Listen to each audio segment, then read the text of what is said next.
sure hlake sizwe imithi sokuthiwe uSend Poacher sedujulwe ngama-ranger kumbe umranger sechaywe ngefortune. Nxa kuvuza every drop imeter nayisebenza iyayibala. Ayila ndaba ukuthi wanathile kumbe avuzile. Imithi yayinjani?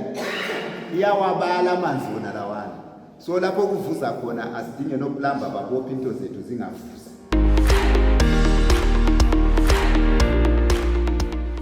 Ngicela uCity Council, City Council yethu, City Council yako Bulawayo, Financial Services Department.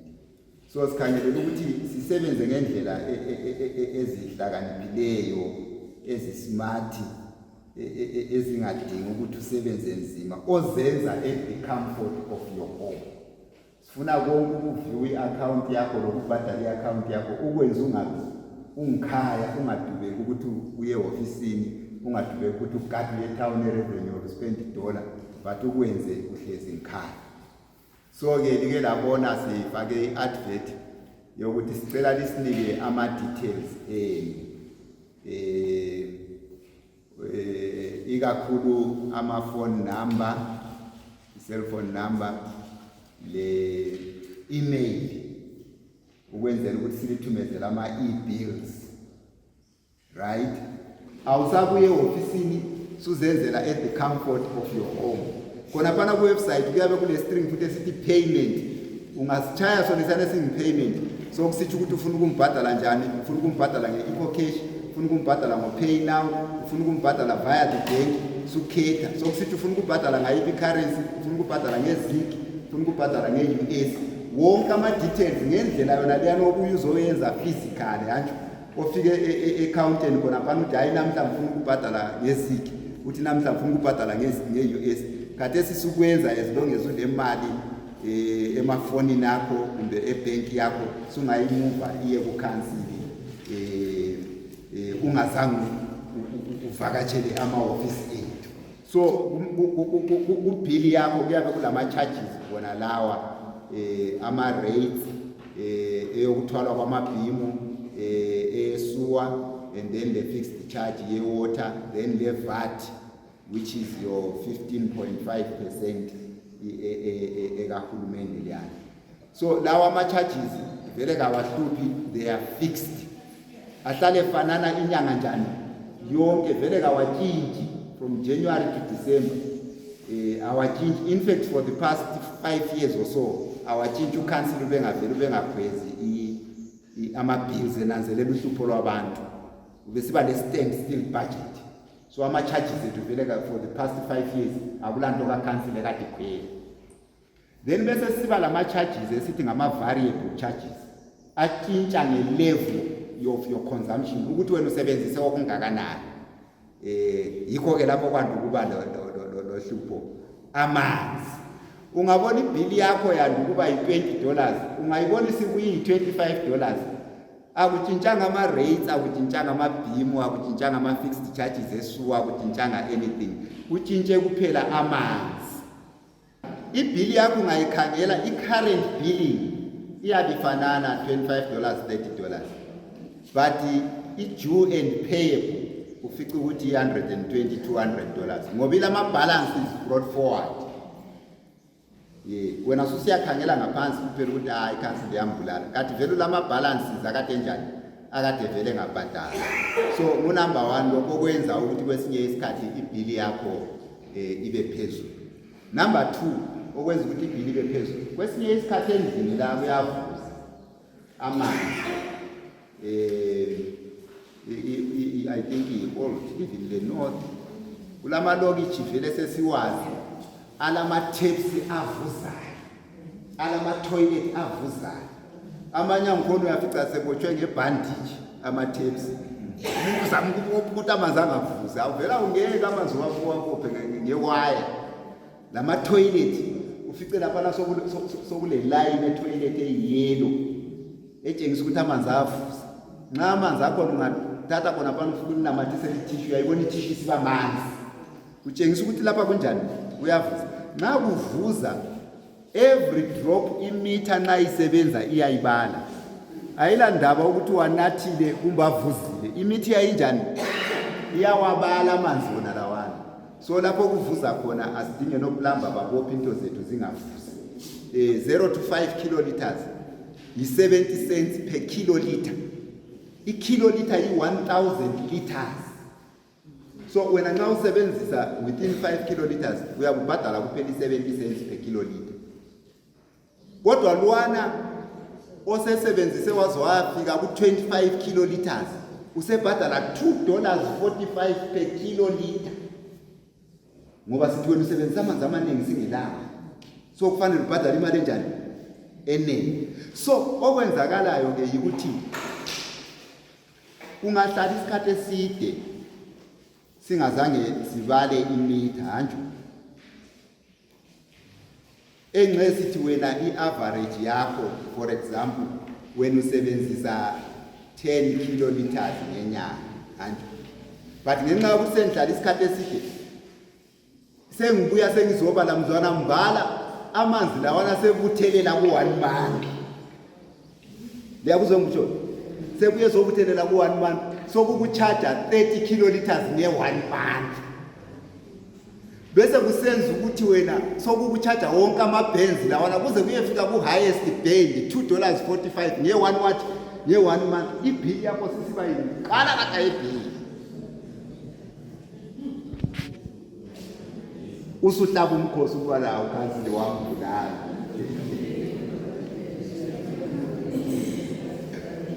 So yiwo amabhilisi lawana ungabuya ofisini lapha befike bethi sicela ukubona i-meter reading ukwenzela ukuthi sibone ukuthi i-meter reading yakho correct.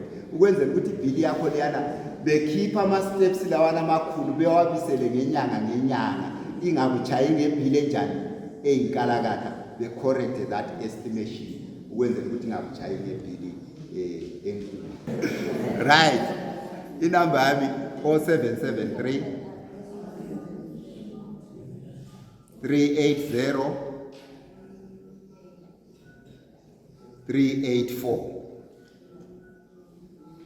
Yeah, asikhulumeni khona konsereven hall office 161.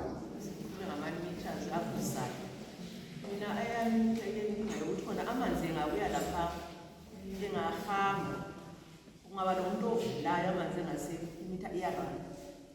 Amamitha amadala wona city council iyarana ukuthi nxa ungasananzelela ngawavala Mina sikhalazo ukuthi amanzi ethu every time nxa ebuya ayabenuka. Ukunuka ikaka ngokwayo sibili. So sicela ukuncediswa khona lapho ngoba siyawabhadalela kodwa ubhadela amanzi asingasebenzisile. Siyathenga amanzi okunatha awuthi sisebenzise ezindlini asisawathwese siyawukhiya esifuleni khona ukuthi sikhamba kangakanani. Siyabonga. Endabeni yamanzi ngihlala ngikhala ngisithi bantu benkosi angazi ukuthi sizazwakala nini ekubhilini kwenu amanzi liyananzelela yini ukuthi kulathi kwezinye izindlu amanzi wena owasebenzisayo ungamlami engiwasebenzisayo akufanani. So ekubhaleni kwenu amanzi lapha liyananzelela into kwezinye izindlu mina ngizalibekela example njengamanje i-disability yamanje ayivumi vele ukuthi ngisebenzise ibucket eliyi-1 wena uzasebenzisa ibucket eliyi-1 i-disability yami ukuze sihlalisane ukuze ubuye uhlale lami kahle wena usebenzisa 1 bucket mina ku-1 bucket yasomele ubala ukuthi sengu-4. So ku-billing yenu laphana izindlu ezilabantu abanjengami liyazinanzelela yini city council lithini ngakho ngoba laphana ku-rent lapha liyabe selivele selingibhilile ukuthi mina ngisebenzisa uJojo tank 1 wamanzi but kungayisikho ukuthi ngisebenzisa uJojo tank due to i-disability yami yiyo engiforsa ukuthi ngisebenzise amanzi amaningi ukuze sihlalisane. Khathesi sikhuluma ngokuthi amanzi lana abuya engani ale problem and already vele mina i-immune system yami i-weak and iya-affecteka vele akudingi ukuthi vele amanzi wona vele engavele abe le problem mina nxa sengiwanatha vele iyo yami sinjani sisiba le-problem. So angazi ukuthi i-city council liyakunanzelela yini khona. Ibizo ngumthabisi moyo, ngisebenza ngaphansi kwe-Department ye-Housing and Community Services under Lands Inspectorate subsection, ngingu-Senior Parks Warden. Ngizayethula esikukhangeleleyo from izakhamizi lathi esikwenzayo phakathi komuzi wa-17 sikhangele i-area yokuvikela ezemvelo. Eyethu section i-Lands Inspectorate ngiyama-ranger, so kafishane ngizathinta ngama-issues awe-sand poaching ayiwo angani aluhlupho kakhulu ku-Ward 17. Ama-ranger aqhubeke senza ama-patrols, kodwa uhlupho alupheli ngenxa yokuthi i-NM esidila la iyahlala phansi strategize. Bayakwazi ama-ranger angena during the day, ebusuku bayapatrola under special operations, but abahlali bekhona ebusuku. Sesinanzela ukuthi amaroli amaningi alokuhamba ebusuku. Siyake senza ama-operations ebusuku, but ebusuku kulohlupho lokuthi kulobungozi egangeni, i-visibility yabo kuyakungakhanyi. So ama-ranger asuka besengozini zokulimala. Lezihlobo zethu ezikubusiness naleyo ziyalimala egangeni. I'm sure siyake sizwe ukuthi so kuthiwe u-sand poacher sedujulwe ngama-ranger, kumbe umranger sechaywe ngefortune. Ngama-challenges esihlangana lawo ekusebenzeni between ama-rangers lezakhamizi ku-business yenhlabathi. So kade sesilohlupho lokuthi izifuyo ze-peri ape ziyabuya zizikanse ngesifulezi zefika phezulu kunale kuntembu, zihambe zigraze umumbu wezakhamizi, ziqamula imbhida yezakhamizi. So kusuke kwaba lohlupho kwaze wagcina ezinye izakhamizi zemagwegwe. It's very sad, basebethatha umthetho bawufaka ezandleni zabo. Kwaba nama-confrontations, wagcina kusiba nokulahleka komphefumulo. Silusizi ngalokhu ukuthi kulo myouth eMethodist wahlekelwa impilo yakhe ngenxa yokubangisana lezakhamizi emasimini. Last week futhi sithola umbiko ukuthi omunye ujaha futhi we-Methodist usuke wahlaselwa ngoba babegwabalanda ngendaba zamasimu. Usuke walahlekelwa zidonki zangena emasimini egwabalanda, then izakhamizi zabamba idonki bazidrayiva sebesiyafika eGum Plantation. Ujaha wathutsha wazama ukuthathela obaba labanye idonki ukuthi singangeni epound. Then obaba bayala le donki wakhiphela obaba labana inqa, wasuka obaba labana laba niwe bezama ukuzidefenda, basuka bamgamula indaba esemapholiseni. Konke lokhu kubangelwa yikwehluleka kwethu njengezakhamizi ukuthi sinjani siphilisane kahle. Then kulolunye uhlupho futhi olwe-dumping. I-council ilalo uhlelo lokuthwala kwezibi maviki wonke. Ama-trucks ayabuye ethwala izibi every week. Asitholele i-timetable through councillor sibe kwazi ukuthi area yethu i-truck yezibi kuya nini. Ukwenzela sinjani sikhuphe nini izibi zethu phandle, zithwalwe ziyelahlwa endaweni eyiqondileyo. Kubuhlungu ukuthi usakhamuzi abhadale itikiti le-$1,035 ngoba kithi kuma-range itikiti siyawuthola ukudampa siyawubhadalisa $1,035. Ukhona usakhamuzi esamthola amashophu lapho wadampa nge-trucks wayibhadala $1,035. Kuba buhlungu ngoba wena already ma ulendlu ePhumula North kuba buchasisile ukuthi kule charge ye-refuse collection $7.30 every month uyayibhadala $7.30 yokuthi ukhansila ukuthwalela izinto zakhe ayekulahleka. Then wena uphinde phezu kokubhadala $7.30 uphinde uthatha izinto siyalahle egangeni, subanjwa nkumenkume aphinde akubhalele itikiti le-$1,035. Ngicela ukulenikishela amanamba la eyokuqala ngu-0772 0772 896 438. Ngizayiphinda 0772 896 438. Ngikababa uElma Thwasa, ufolomani wethu uLens Inspector. Ngikababa uElma Thwasa. Ngizakunika esibili u-0773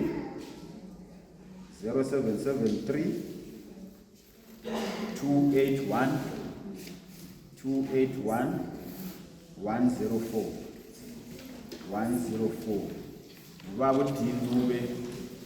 uDinube uNkulunkulu. Then ngizalichiyela esithathu 0784 056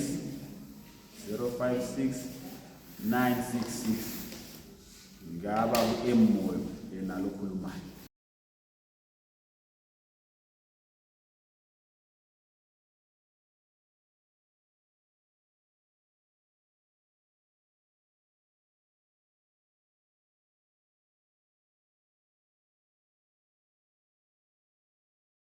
Sake saba lo mhlangano lapho 3 years ago wawuphuza ufana lawona lo address ama issues amagodi.